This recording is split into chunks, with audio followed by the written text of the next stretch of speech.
तेरी मधुर मधुर मुस्कनिया बलिहार बलिहार सावरे बलिहार सावरे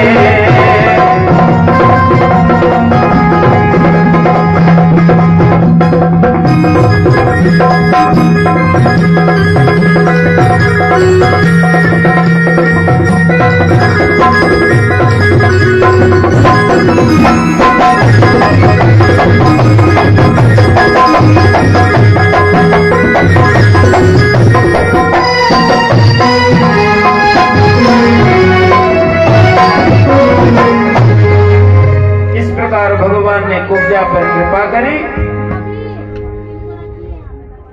कोई एक्यूप्रेशर का झटका रहा होगा, भगवान ने झटका दिया।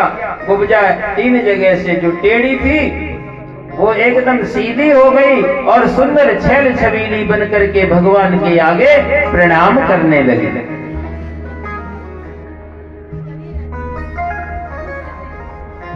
और मथुरा के लोग जो इस दृश्य को देख रहे थे बड़े दंग हो रहे थे, कह रहे थे छोड़ा बरो करामाती है, होए न होए आगे चल के मथुरा को कहीं यही राजा न बने। सो जो वहां के धनाढ्य लोग थे, सेठ साहूकार थे, उन्होंने बड़े बड़े गेट बनवाए और प्रत्येक गेट पर भगवान का स्वागत करने के लिए पान सुपारी लौंग इलायची बढ़िया बढ़िया बीड़ा लेकर के भगवान का स्वागत और सत्कार करने लगे।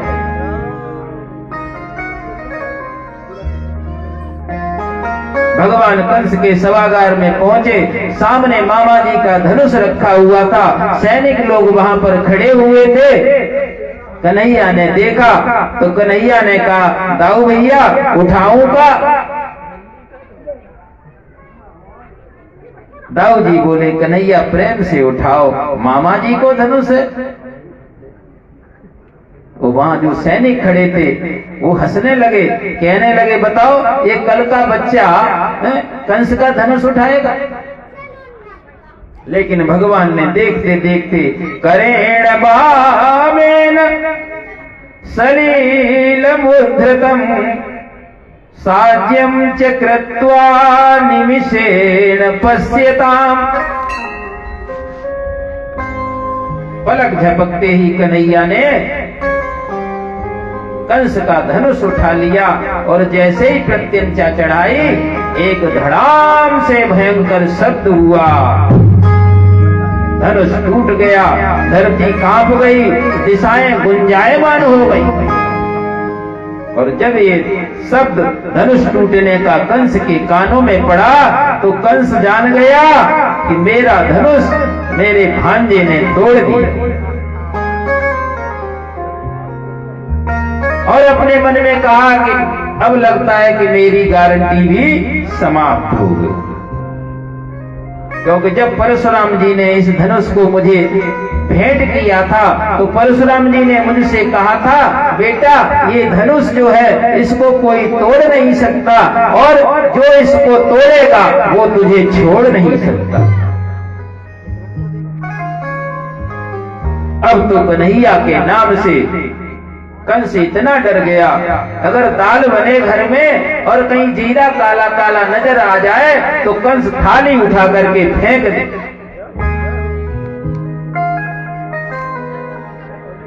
दूसरे दिन भगवान पुनः सभागार में पहुंचे। बाहर कुबलिया पीड़ नाम का हाथी था। जैसे ही कृष्ण को देखा महावत ने इशारा किया, हाथी ने प्रहार किया, भगवान समझ गए, भगवान करवट बदल गए, हाथी के दोनों दांत जमीन में गड़ गए। भगवान ने दांतों को पकड़ करके जोर का झटका दिया और दोनों दांत भगवान के हाथ में आ गया। फिर एक दांत कन्हैया ने अपने कंधे पर रखा, एक दांत हाथी का ताऊ जी ने अपने कंधे पर रखा और फिर उन्होंने जो है उस सभा मंडप में प्रवेश किया और सभी भगवान कृष्ण के दर्शन कर रहे हैं। पहलवानों को भगवान वज्र के समान कठोर दिख रहे हैं, स्त्रियों को कामदेव के समान सुकुमार दिख रहे हैं। नंद बाबा को अपने लाला की तरीके से दिख रहे हैं और कंस को साक्षात काल दंड लिए हुए यमराज के स्वरूप में भगवान के दर्शन हो रहे हैं। और जो योगी हैं उन्होंने भगवान को परम तत्व के रूप में दर्शन किए। जिनकी रही भावना जैसी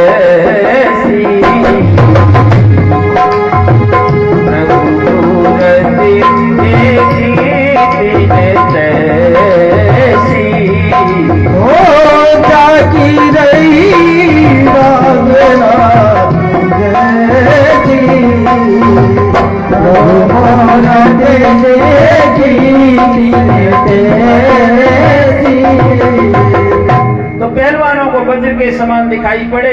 चाणूर ने जैसे ही भगवान को देखा चैलेंज किया कि कृष्ण आजा अखाड़े के बीच में। भगवान बोले चाणूर तू इतना मुष्टिंड पहलवान और कहा मैं छोटा सा बच्चा, तू मुझसे लड़ेगा? अरे तू अपने बराबर का कोई ढूंढ।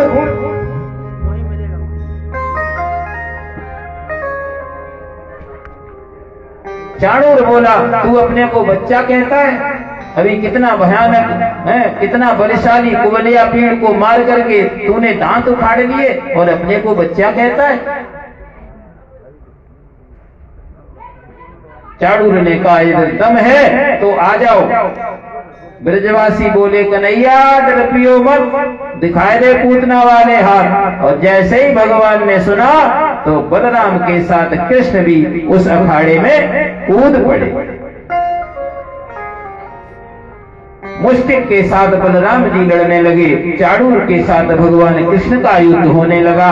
कंस ने जब देखा तो कंस ने चाणूर को इशारा किया, अरे चाणूर कर दे चकनाचूर।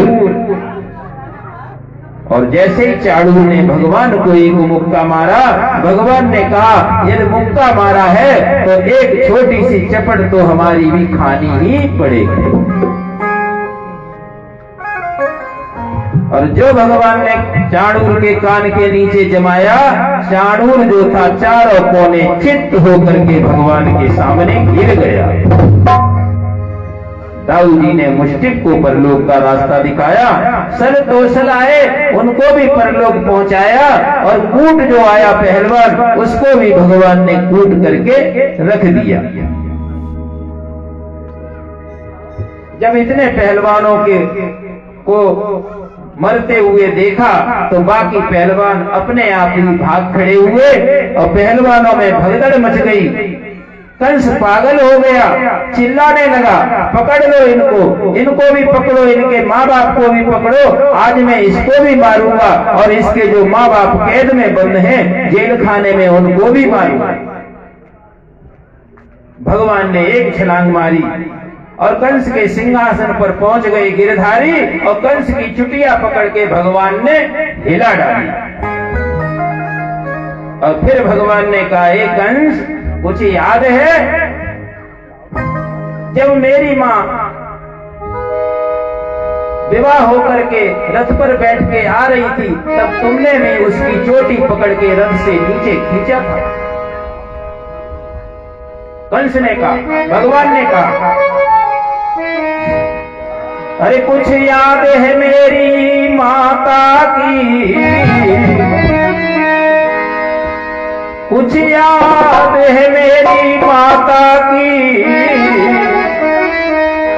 तूने क्या दशा बनाई थी। याद है कुछ कंस मामा? और खींचा था रथ से बाज पकड़ और उस पर खड़ग उठाई।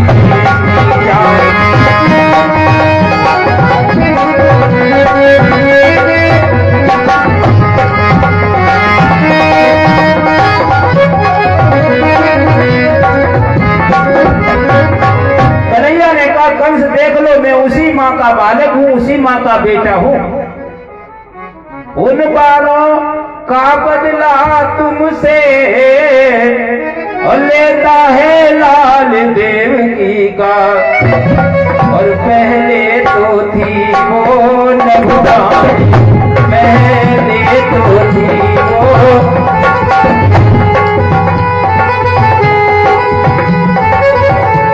अब सन्मुख लाल देवकी का पहले तो थी।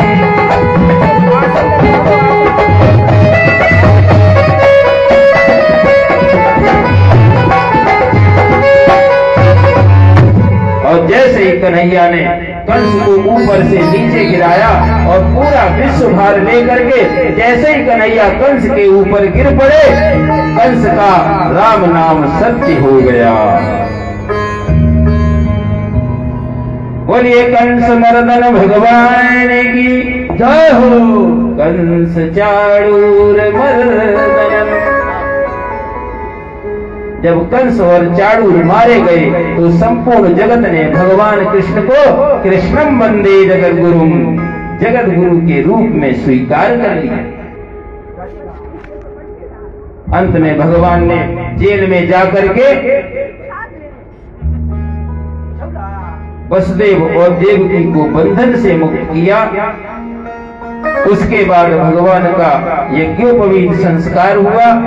उज्जैन में जाकर के संदीपन गुरु के आश्रम में पढ़ाई की और पुनः वापस आए।